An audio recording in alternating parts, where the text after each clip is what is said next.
Bonjour, je suis Catherine Courdier, responsable des Master 2 GRH formation initiale et formation permanente. Le job dating a eu lieu pour la première fois l'année dernière et a été également organisé par les étudiants du Master GRH formation initiale.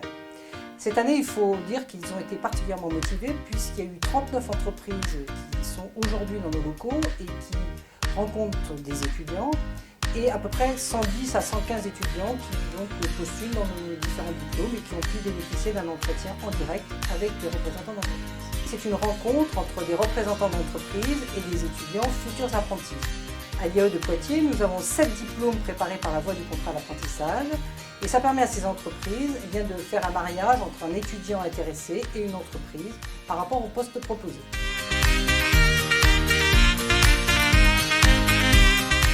L'avantage d'avoir des alternants dans mon équipe est de pouvoir bénéficier de leur vision externe, d'avoir un œil neuf sur notre activité et de bénéficier de leurs idées.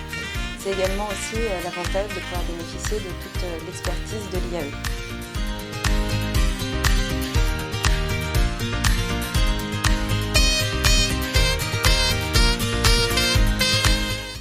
Donc, je m'appelle Chloé Frappier, j'ai 21 ans et je suis actuellement en Master 1 Management Parcours Ressources Humaines. L'année prochaine, je souhaite intégrer le Master 2 GRH à l'IAE de Poitiers qui est proposé en alternance.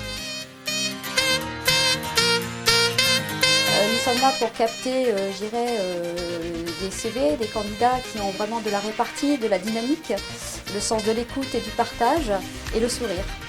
Donc voilà, nous sommes là pour vraiment détecter des potentiels et pour pouvoir les accueillir en alternant et peut-être les accueillir dans un futur proche en tant que permanent et collaborateur de l'entreprise. Préparer un minimum l'entretien en s'intéressant à l'entreprise qu'on va rencontrer et puis être naturel, le plus naturel possible et être souriant. Je pense que c'est important.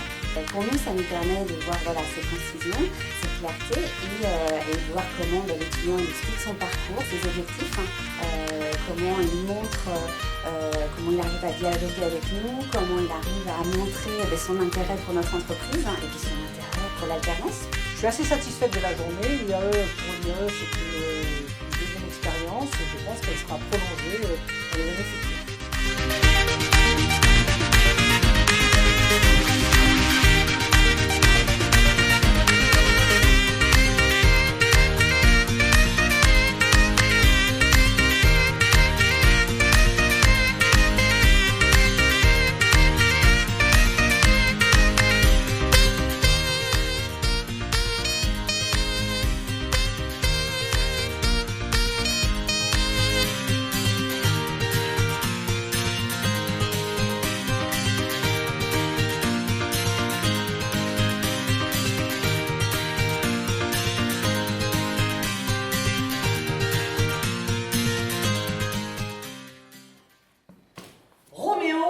Et Juliette. PAP, c'est-à-dire un échange spontané avec le public. Mais toute l'histoire de Roméo et Juliette se passe dans un seul pays, sur l'Italie. Alors l'Italie, bon voilà, à peu près. À peu près. Alors on a plein de petits pays. On a des pays, les pays. On sait même pas comment ils s'appellent, la Lituanie, l'Albanie, la Moldavie, le Kosovo, la Bosnie, la Croatie, enfin, on a tout un tas, on sait même pas comment ils s'appellent, on les appelle les pays de l'Est, comme ça, alors, bam. On a les migrants qui arrivent comme ça, là, alors les migrants, évidemment, ils tirent encore plus vers le bas, alors qu'est-ce qu'ils font? Ils essayent de passer par là, alors là, par là, qu'est-ce qu'ils font? Ils font des murs, parce qu'ils veulent pas qu'ils passent par là, alors qu'est-ce qu'ils font? Hop, ils passent par là, ils s'arrêtent à Lampedusa, là, en Italie, et après, ils font, qu'est-ce qu'ils font? Et ben, ils vont en Grande Allemagne, évidemment, parce qu'ils veulent tirer vers le haut, les migrants, donc ils passent comme ça, ils vont là, et là, je vous signale que là, qu'est-ce qu'on a? On a Milan, Milan c'est comme la capitale du luxe de l'Europe.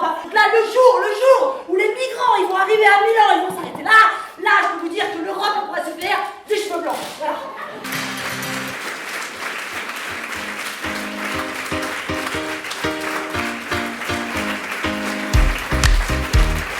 Ce qui nous tenait à cœur aussi, c'était la forme, c'est-à-dire de le faire des conférencières, et de surtout enlever le cliché du clown un peu bozo et vous voyez qu'on est des personnages très sérieuses. On est des conférencières et on prend ce rôle très à cœur et surtout de faire un spectacle qui raconte vraiment quelque chose. Et on raconte vraiment Roméo et Juliette. Donc c'était pour nous aussi une façon de mettre en valeur ce personnage et d'enlever tous les préjugés qu'il y a dessus.